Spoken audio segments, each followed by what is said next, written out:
This is Nonfiction Radio. You know what it is. It's the Boss Lady Chronicles radio show. We in here. I got Naja girl from another world with me. How far today? How you there? Negocian. Okay. We got Marlene in the studio as well. She'll be joining us today. So what's going on at the moment? Today it is the 76th show of the Boss Lady World. I'm loving it. Y'all see, if y'all was on my Instagram the way, I'll be feeling Friday morning like I'm bouncing. And I'm hoping that something changed with Shania Coley from Paterson, New Jersey, who was abducted. Looks to be probably her ex-boyfriend who she had a restraining order against. And I'm just praying for her safe return, as we all are. You know, it's just crazy. Yeah, but we have a win in civil rights, I guess we can call it. The officer from South Carolina, Michael Slager, received 20 years for killing Walter Scott. Rest in peace to him. You know, that was a crazy scene to watch somebody. Yeah, I'm giving it to Nikki. I'm not. Listen, first of all, I want to tell all of y'all Cardi's all down my comment list that, yeah, we giving Cardi her props. Nobody's trying to not give Cardi her props. But look how disloyal some of you are. I mean, we're going to get into the lyrics. But just because some new chick come on the scene, but we loved Nicki before Cardi. Why we can't still love Nicki? You know what I mean? Why do we have to pick and choose? That's the problem. It's always competition and lyrical. Okay, imagery is a big part of rap music and hip hop, right? So when we're watching Cardi B say her lines, which we gonna give her props, she said, "No nigga wanna be my ex." I agree. No nigga want to be my ex either. Right. So she got a point for that. True. Okay. She says she turns Offset on. That was cute. That's her. She said she told them that they can sell a porn. All right, that rhymed. Wow. It was cute. You know, you can imagine probably them fucking a little bit, maybe for a second. You know, just how they might be together. You know what I'm saying? That's imagery, but it's not like Nicki. Like, Nicki makes it weave in and out through the lines. Like, you're picturing everything Nicki says. Cardi, she said, you know, all them girls with your lips talking, you ass kissing. We can relate to that on a regular basis. You know what I mean? Everybody want to talk about you behind your back. But how come when you see me, I just want to know. Like, how come when you see me, you don't say what the problem is? I don't never know there's a problem. I never know that there's a problem. I think I'm very naive. I'm gullible. I'm like, hi. But that's why you got me. But yeah, exactly. We got our people that let us know what we can't see. But anyway, she said, you know, they reaching out like they backs itching. And she wants to wrap her weave up. So, yeah. We going to pat for the weave. We going to pat for Cardi. Now we going on to Nicki, the champ. That's right. She said, I am the champ. That means that you have to have some experience. You have to have a resume. Yes. You have to have. She has all of that. Okay, so what are you guys saying? That somebody can come in with a hot song and just knock her out and like that? And take away Nicki's whole No. The song was cute, but it sounded like Nicki been winning the awards for the last 7 years. Yes. So let's go with Nicki's lines. She said, "Watch your man." And watch your mouth. That's right. You gotta watch your man, because all of these watch your mouth. All of these thirst buckets, you know can't find their own man. So we gotta watch your man and watch your mouth. All right. She said, "You see the stats?" Yeah, she got stats. She's been in the game 8 years. She said 8 years. Her other new song I just played that with Lil Uzi Vert. You know what I'm saying? Basically, it's the same thing. She's been out here for 8 years. She said, "I am the champ. You don't want to smoke with me. This is a laced blunt." Some of y'all can't handle what other people can. That's right. You can't rock with everybody. Right. You know what I'm saying? Don't be mad. Create your own team. Rock over there. You can't have, you can't handle it. Some people, yes. I would love for them to be friends. She's entitled to receive a crown Yeah. also in Yes. a couple of years. Right. But as Right, far as right. being Right, established even and to be set and nominated. gold, Nikki got that when you on look lock. at it anyway, you know, I mean, Nikki is a a rags to riches story too. But her image is so tight that she's Yes, a it barb. is. She's a barb. Cardi doesn't. What is her card? What are they going to be? Cardettes? We got to find them. See, Right. so she don't even have her like the beehive. The We Tay got the- Martians Right. yeah. and So all you that. know, Yeah, come on. yeah. Let's give credit where credit is due Right. to the original gangsters. Don't ever forget it. Word. The Migos, you know, they went after Joe Button, and Joe Button came and said, listen, you gotta respect me. I'm your OG. You gotta respect it. Gotta respect both. I started my 50th birthday in Jamaica, and I want to give a shout out to Dykel Ellis Jamaica Tours. I want to give a shout out to A Piece of Cake Jamaica, who made my wonderful cake. Let me see who else I want to give a shout out. Barrington Walters as well. I want to give a shout out to Camille. Those are my girls, Denise, Calvin, Tony, who came and celebrated my 50th birthday. So, Jamaica, if you have not been to Jamaica, Jamaica is lovely. Okay. So it was good to see him. Yeah. I mean, we must say some of our soldiers that we grew up with, unfortunately, I don't know. We say unfortunately because we missed them. They were sent back with us, extradited, right? Is it called extradited? No. It's called... No. Yeah, they were Deported. deported. They were deported. And, Yeah, you know, couple. unless No, we go over there, we won't be able to see them. So I want to shout out Leroy, Oh, yes. Dennis Salters, Leroy Salters, and Dwight Horn. You know, for I mean, because when it comes to thinking about Africa, so we still think that it's like, you know, when Kunta Kinte was there. You know? So I know it's not. my I'm God, saying we yeah. are still not connected. Why aren't we connected? Why? Besides for the Because system. Us will have to go over there. Okay. Right. So that's the first thing. So right, but so those forget who about come it, here, them coming over here and and then finding out about your history, you must go over there. And for those who come over here, are they interested in sharing with us what it's like over there? They feel like, talk to me after you went there. But I think you have to ask. Like, I always was a person that would ask. I don't think someone would just say, okay, let me tell you where you're from. I think you would have to ask about Africa. So I was always inquisitive. Okay, And then I did my DNA test, and I found out exactly what part of Africa. How well are we received there? Oh, we received very well. I had a very well welcoming. Whether it be in Cameroon, whether it be in Nigeria, they want us back there. But it's like you just have to go back there. I'm not saying all. I'm saying foreigners, all foreigners, not just people of color foreigners, have a misconception about us too, right? We have an image. Right. We have an image. So if they're coming over here working hard, becoming doctors, and we still can't even open up a damn soul food restaurant with all these Spanish restaurants around the city, you know what I'm saying? Like, what do we look like?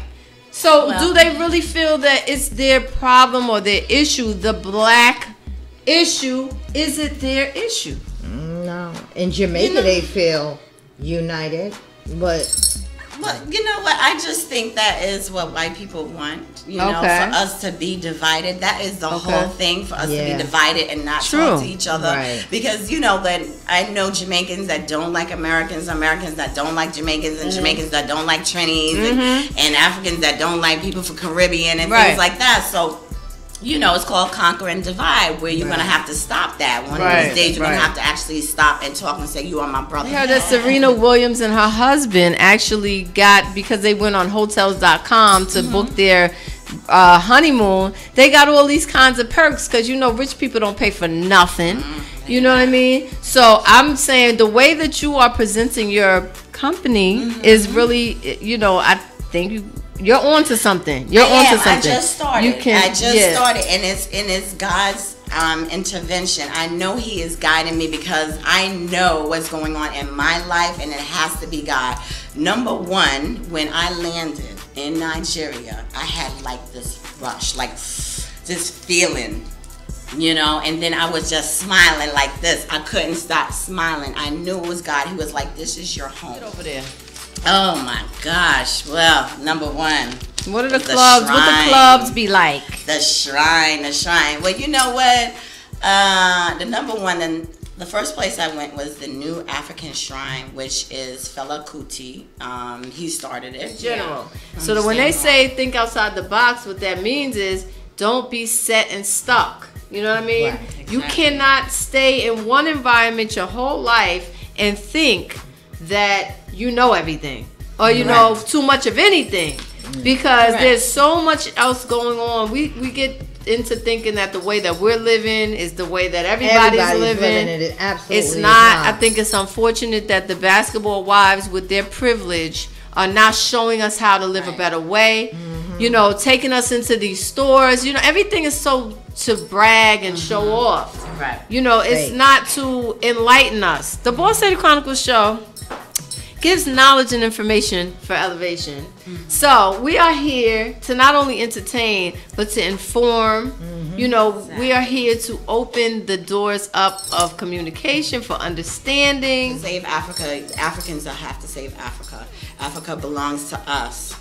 You need to take care of Africa. We need to intermingle. You know, we need to get to know each other.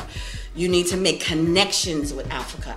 You do not know what's going to go on in America the next 10, 20 years for black people. True. We might have to go back. You might have to get out quickly. Right. And need to know somebody in Africa. You know what I'm saying? So, I mean, not just to use Africa, but I think once you go there, I think you're going to love Africa. I think you're going to see, you know, that Africa had beauty and mind and smarts way long before the white man came. Right. I went to the National Museum, and, you know, the guy was walking us around talking about, you know, in the beginning of time and all this other stuff. They knew where to put the umbilical cord. They knew how to bury it. They knew where to bury you when you died and what to put on top to let other people know that was a funeral. I mean, black people weren't stupid.